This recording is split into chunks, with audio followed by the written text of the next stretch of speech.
because they got news that someone wanted to kill their leader. Kenjiro, as the person entrusted with guarding the leader, was informed that the person sent to eliminate the leader came from a secret assassin organization called Shadow. Later, when the leader was enjoying the company of a geisha, the assassin showed up out of nowhere and quickly slashed the leader in the throat, killing him instantly.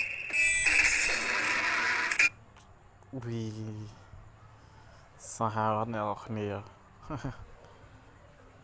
រឿងហ្នឹងជក់មើលអ្នកនរគ្នាចង់មើលខ្ញុំមានពាក្យតទៀតអ្នកនរគ្នាបងអ្នកនរគ្នាចង់មើល Yakuza immediately praised the assassin, while Kenjiro checked the leader. He only found the geisha and their leader's dead body there.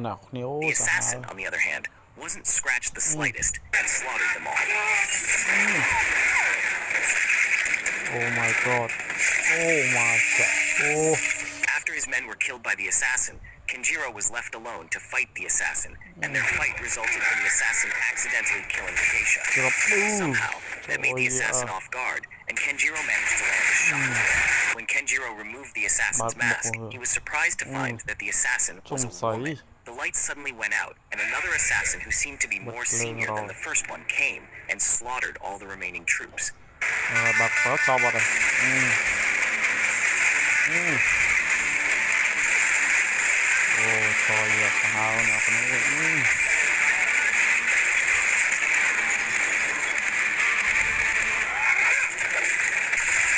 After all his men were dead, Kenjiro had to fight the other assassin, who was also a woman, but this one was far stronger and more agile than the other one.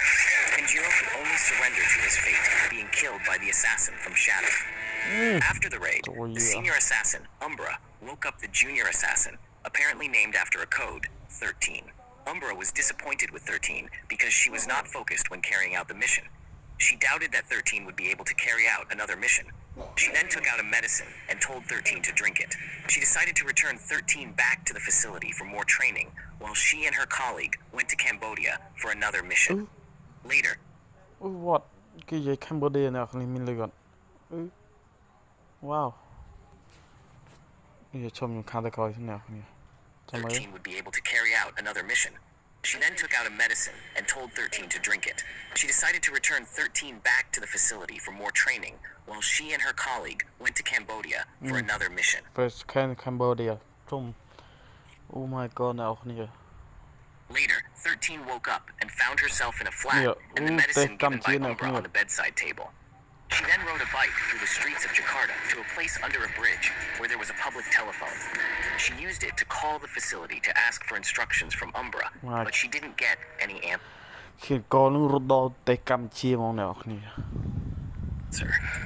She decided to return to the flat. On the way back, she saw a boy who was carrying his mother.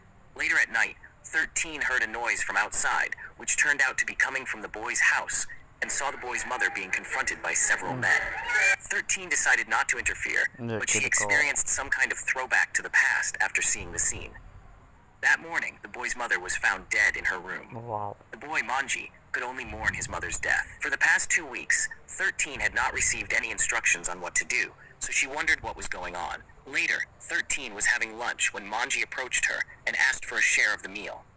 13 asked what happened to the boy's mother, and Manji told her that his mother was killed by the men who came to their house the night before she died. He also got hit by a man named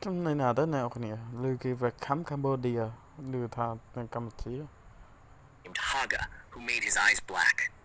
To comfort Manji, 13 took him to his mother's grave to let him cope with the loss. After that, she took him for a ride on a motorbike.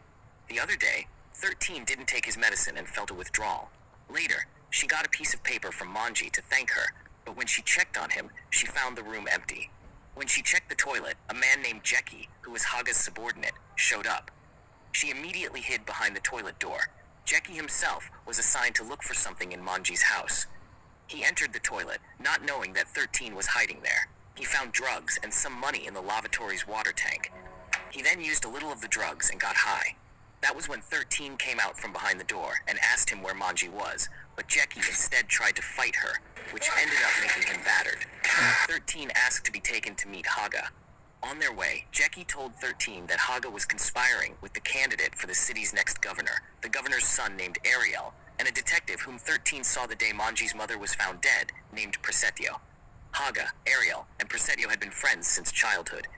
They arrived at Haga's club. 13 was still looking for where Manji was.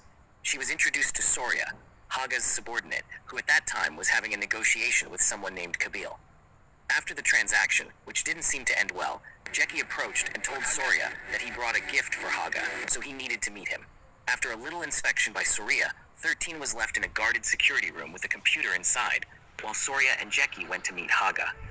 After Soria and Haga left, 13 checked the computer and found a video of Manji dragged into the club. Jackie, on the other hand, met Haga. Haga found out that Jackie had used his product and got angry. 13 saw Manji being tortured by Haga from the CCTV footage, which enraged her so much that she decided to go find Haga herself. She beat up the guards in Soria. Haga tried to fight her using a syringe, but 13 managed to overpower him and kill him with his own weapon. Right after she killed Haga, Soria showed up with a shotgun and shot at her. Lucky for her, Haga's dead body was able to shield her from the incoming shots. She then threw the knife in her hand at Soria and ran with Jackie and a woman they found there. 13 easily slaughtered all the guards in the corridor.